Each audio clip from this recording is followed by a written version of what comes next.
අයිබෝන් කියලා ඔයාලා හැමෝම පිළිගන්නවා යාළුවනේ මූවි මාස්ටර් වෙතින් අරගෙන එන තවත් මූවි එකකට. මූවි එකේ නම තමයි 12 Angry Men.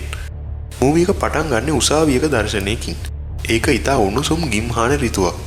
ඉතාමත් දුප්පත් ප්‍රදේශයක ජීවත් වන ටීනේජර් කෙනෙක්. එහෙමත් නැත්නම් නව යෝන් වියේ පිරිමි ළමයෙක් තමන්ගේ පියාව පිහියකින් නැන මරා දැමීමේ චෝදනාවට තමයි මේ විදිහට නඩු විභාගයකට භාජනය වෙලා ඉන්නේ. මේ නඩුවේ පැමිණිල්ලට පිරිමි ළමයා පැරදිකරු බව සනාථ කරන්න ඉතා ප්‍රබල සාක්ෂි තියෙනවා. මොවුන් ජීවත් වෙන මහල් නිවාසයේ අසල නිවාසයක මහලු මිනිසෙක්ට ඇහිලා තියෙනවා මේ පිරිමි ළමයා තමන්ගේ පියාට පිහියෙන් අනින ශබ්දය සහ පියාගේ සිරුර බිම වැටෙන ශබ්දය. ඒ වගේම එම සිදුවීමෙන් පස්සේ පිරිමි ළමයා මහල් නිවාසයේ පඩිපෙළෙන් බහරට දුවගෙන යනවා මේ මහලු මිනිසා දැකලා තියෙනවා. ඒ වගේම මොවුන්ගේ නිවසට යාපද නිවසේ ජීවත් වෙන කාන්තාවක් මෙම සිදුවීම සියසින්ම දුටු බවට සාක්ෂි ඉදිරිපත් කරලා තියෙනවා. මේ ඉතා ප්‍රබල සාක්ෂි සත්‍ය බවට ඔප්පු වුණොත් පිරිමි ළමයා වැරදි කරවන අතර ඔහුට විදුලි පිටුවේ හිඳවා මරණ දඬුවම දීමට සිද්ධ වෙනවා.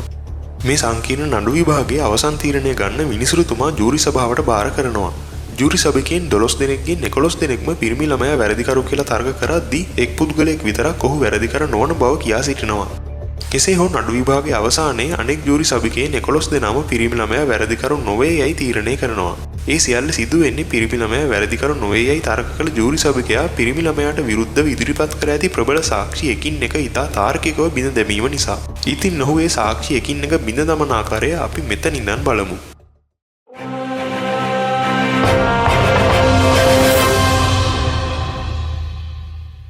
නඩු විභාගයෙන් පස්සේ ජූරි සභිකයන් 12 දෙනා අවසන් තීරණය සාකච්ඡා කිරීමට පුද්ගලික ජූරි කාමරයට රැගෙන යනවා.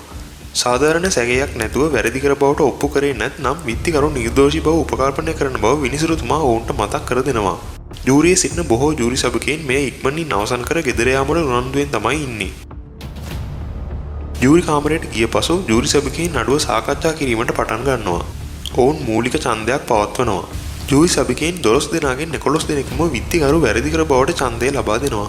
නමුත් එක් ජූරි සභිකයෙක් පමණක් ඔහු වැරදිකරු නොවන බවට ඡන්දය ලබා දෙනවා. ඔහු නමින් හෙන්රි. ප්‍රබල සාක්ෂි ලැබී තිබෙද්දී ඔහු ලබා දුන් ඡන්දය පිළිබඳව අනෙක් ජූරි සභිකයන් ටිකක් කලබල වෙනවා. පිරිමි ළමයා නිර්දෝෂී බව ඔහු නොකියන බව හෙන්රි කියනවා. නමුත් තරුණයෙකු මරණයට පත් කිරීමට පෙර සාක්ෂි ගැන සාකච්ඡා කළ යුතු බව ඔහු විශ්වාස කරනවා. අනෙක් ජූරි සභිකයන් නම් මේ ගැන කලකිරීමට පත් වෙනවා. ඔවුන් හෙන්රිගේ ඡන්දය වෙනස් කිරීමට උත්සාහ කරනවා. මේ නඩුවේ ප්‍රබලතම සාක්ෂිවලින් එකක් වන්නේ මිනි මැරුම් අවිය. ඒ තල පිහියක්. නඩු විභාගයේ අතරතුර නඩු පවරන්නන් කියා සිටියේ මේ ගණේ පිහියක් ඉතා දුර්ලභ බවත් කෙනෙකුට එවන්නක් ලේසියෙන් මිලදී ගැනීමට නොහැකි බවත්ය. කෙසේ වෙතත් හෙන්රි අසල වෙළඳසැලකින් මිලදීගත් ඒ හා 100%ක්ම සමාන පිහියක් සාක්කුවෙන් එළියට ගැනීමත් සමගම සියලු දෙනා පුදුමයට පත්වෙනවා. පළමු වතාවට බිඳිය නොහැකියයි විශ්වාස කළ ප්‍රබල සාක්ෂියක් එතරම් විශ්වාසදායක නොවන බව ජූරි සභිකයන් තේරුම් ගන්නවා. මේ සිදුවීමෙන් පස්සේ හෙන්රි තවත් රහස් ඡන්දයක් යෝජනා කරනවා. ඔහු තමා ඡන්දය දීමෙන් වැළකී සිටීමට තීරණය කරනවා. අනෙක් සභිකයන් 11 දෙනාම තවමත් විත්තිකරු වැරදිකර බවට තීරණය කරන්නේ නම් ඔහු එම තීරණය පිළිගන්නා බව පවසනවා. ඡන්දය පවත්වනවා. ඡන්දයේ ප්‍රතිඵල වලට අනුව එක් ජූරි සභිකයෙක් තම ඡන්දය වරදකර නොවන ලෙසට වෙනස් කර ඇති බව පෙනී යනවා. ඒ අනුව ජූරියේ 12 දෙනා අතුරින් 10 දෙනෙක් විත්තිකරු වැරදිකරු බවටත් 2 දෙනෙක් ඔහු වැරදිකර නොවන ලෙසත් තීරණය කරලා තියෙනවා. මේ අනුව සාකච්ඡාව දිගටම පවත්වාගෙන යාමට ඔවුන්ට සිදු වෙනවා. පියා සහ පුතා වාද කරන හඬ ඇසුණු බව පැවසූ වයෝවෘද්ධ සාක්ෂිකරුවෙකුගේ සාක්ෂියක් ඊළඟට ජූරි සභාව සාකච්ඡාවට ගන්නවා. පියා කෑගසන හඬ තමාට ඇසුණු බව මෙම සාක්ෂිකරු පවසා තිබෙනවා. එමෙන්ම මම උඹව මරනවා යනුවෙන් පුතා පැවසූ පසු මලසිරුරක් බිමට වැටෙන ශබ්දය ඔහුට ඇසුණු බව ඔහු පවසා තිබෙනවා. ඉන්පසු ඔහු කියා සිට ඇත්තේ පිරිමි ළමයා පඩිපෙළෙන් පහළට පැමිණ පලා යන අයුරු ඔහු දුටු බවයි. මෙම සිදුවීමට ඇති කාලය පිළිබඳව ජූරි සභිකයන් සලකා බලනවා. ඔහු පවසන ආකාරයට ඒ කාලය ඇතුළත තට්ටු නිවාසයේ දොර ළඟට ඔහුගේ නොන්ඩි වූ කකුලත් සමග යාමට හැකිදැයි හෙන්රි ප්‍රායෝගිකව පරීක්ෂා කර බලනවා. මේ අනුව ඔහු පවසන ආකාරයට එම කාල සීමාව තුලදී ඔහුට එම දුර යාමට නොහැකි බව හෙන්රි පෙන්වා දෙනවා. නමුත් ඇයි ඔහු මෙලෙස බොරුවක් කියන්නේ? එවිට ජූරියේ සිටින තවත් මහලු ජූරි සභිකයෙක් පවසන්නේ එය ඔහුට අවධානය ලබා ගැනීමට කිව් දෙයක් විය හැකියි කියලා.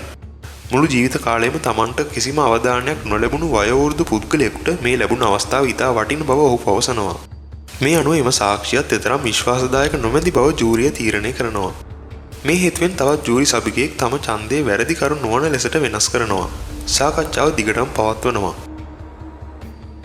ඝාතනය සිදුවන අවස්ථාවේ මහල් නිවාසයට පිටත උස් දුම්රියක් ගමන් කරමින් තිබිණි. දුම්රිය අතිශයින් ഘോഷාකාරී වන්නට ඇති බව හෙන්රි කියා සිටිනවා.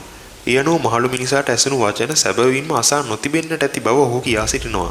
ඒ අනුව එම මහලු සාක්ෂිකරුගේ සාක්ෂිය තවදුරටත් දුර්වල වීමට පටන් ගන්නවා. අනෙක් ජූරි සභිකයනුත් Tamanගේ ස්ථාවරය ගැන නැවත සලකා බැලීමට පටන් ගන්නවා. විවාදයේ තීව්‍ර වන විට ජූරි සභිකයන්ගේ ඇත්ත තත්ත්වයන් හෙළිවීමට පටන් ගන්නවා. එක් ජූරි සභිකයෙක් මෙවන් දුප්පත් අසරණ ජනතාවට විවෘතවම අකමැත්ත දක්වන අතර එවැනි ස්ථානවල සිටින අය ස්වභාවයෙන්ම අපරාධකාරීන් බව ඔහු පවසනවා. තවත් ජූරි සභිකයෙක් ඔහුට බේස්බෝල් ක්‍රීඩාවක් නැරඹීමට යාමට ඇති බව පවසමින් ඉක්මනින් තීරණයක් ගත යුතු බව පවසනවා. තවත් ජූරි සභිකයෙක් තමාගෙන් වෙන් වූ පුතා කෙරෙහි දැඩි කෝපයෙන් සිටින අතර එම කෝපය විත්තිකරු වෙත ප්‍රක්ෂේපණය කිරීමට පටන් ගන්නවා. මේ අනුව විත්තිකරු වරදකරු යයි පවසා සිටින ඡන්ද කිහිපයක්ම සාක්ෂි මත පදනම්ව නොව තම පුද්ගලික හැඟීම් මත පදනම් වූ බව චිත්‍රපටයෙන් ක්‍රමයෙන් හෙළිවෙනවා. අවසන් සහ ප්‍රධානතම සාක්ෂිකාරිය අපරාධ ස්ථානයේ එපිට වීදියේ ජීවත් වන කාන්තාවක්. ඇය කියා සිටියේ ගමන් කරන දුම්රියක ජනේලය හරහා මිනීමරම දුටු බවයි. මුලදී ඇගේ ඇසින් දුටු සාක්ෂිය අතිශයින්ම ප්‍රබල බව පේනවා. කෙසේ වෙතත් එක් ජූරි සභිකයෙක් ඉතා වැදගත් දෙයක් ඉස්මතු කරනවා. නඩු විභාගයේ අතරතුර කාන්තාවගේ නාසයේ දෙපැත්තේ ඇස් කණ්ණාඩි මගින් නැති කරන ලද ආකාරයේ සලකුණු තියුණු බව ඔහු කියා සිටිනවා. එමෙන්ම ඇය සාක්ෂි දෙන අතරතුර කණ්ණාඩි පැළඳ නොසිටි බව ජූරි සභිකයන් සනාථ කරනවා. මිනිමරම සිදු වූ විට ඇය ඇඳේ සිටි බවත් ජනේලයෙන් පිටත බැලීමට පෙර ඇගේ කණ්ණාඩි පැළඳීමට තරම් කාලය නොතිබූ බවත් හෙන්රි පෙන්වා දෙනවා. ඇගේ කණ්ණාඩි නොමැතිව ඝාතකයා පැහැදිලිව හඳුනා ගැනීමට ඇයට ඇති හැකියාව ප්‍රශ්නාර්ථයක් බව මෙතනදී පෙනී යනවා. මෙම හෙළිදරව්ව එම සාක්ෂි පිළිබඳව සැලකිය යුතු සාධාරණ සැකයක් ඇති කරනවා. මේ වන විට සෑම ජූරි සභිකයෙක්ම පාහේ තම ඡන්දය වැරදිකර නොවන ලෙසට වෙනස් කරලා තියෙනවා. පිරිමි ළමයා තවමත් වැරදිකර බවට කියා සිටින්නේ එක් ජූරි සභිකයෙක් පමණයි. මෙම සභිකයා තම පුතා තමාගෙන් වෙන්වීම පිළිබඳව ඉතාමත් කෝපයෙන් සහ කලකිරීමෙන් සිටින අතර සියලුම තරුණයන් දෙස එම කෝණයෙන් බලනවා. ඔහුගේ තර්ක තවදුරටත් සාක්ෂි මත පදනම් නොව පෞද්ගලික කෝපය සහ අගතිය මත පදනම් වූවක් බව පෙනී යනවා. මේ නිසා අනෙක් ජූරි සභිකයන් ඔහුට සවන් දීම නවත්වනවා. අවසානයේ තමාට තවදුරටත් තම ස්ථාවරය තාර්කිකව ආරක්ෂා කර නොහැකි බව වටහාගත් ඔහු අවසානයේ බිඳ වැටි තම ඡන්දය වෙනස් කරනවා. අවසාන ඡන්දය ප්‍රකාශයට පත් කරනු ලබනවා. ජූරි සභිකයන් 12 දෙනාම විත්තිකරු වැරදිකර නොවන බවට ඡන්දය දෙනවා. මෙයින් අදහස් කරන්නේ පිරිමි ළමයා නිර්දෝෂී බව ඔවුන් විශ්වාස කරන බව නොවේ. ඒ වෙනුවට ඔවුන් නිගමනය කරන්නේ පැමිණිල්ල සාධාරණ සැකයකින් ඔබට වරද ඔප්පු කිරීමට අපොහොසත් වූ බවයි. ජූරි සභිකයන් කාමරයෙන් පිටව යනවා. මූවී එක අවසන් වන්නේ යුක්තිය, වගකීම සහ උපකල්පනය ප්‍රශ්න කිරීමේ වැදගත්කම පිළිබඳව ප්‍රේක්ෂකයන්ට මෙනෙහි කිරීමට ඉඩ සලසමින්.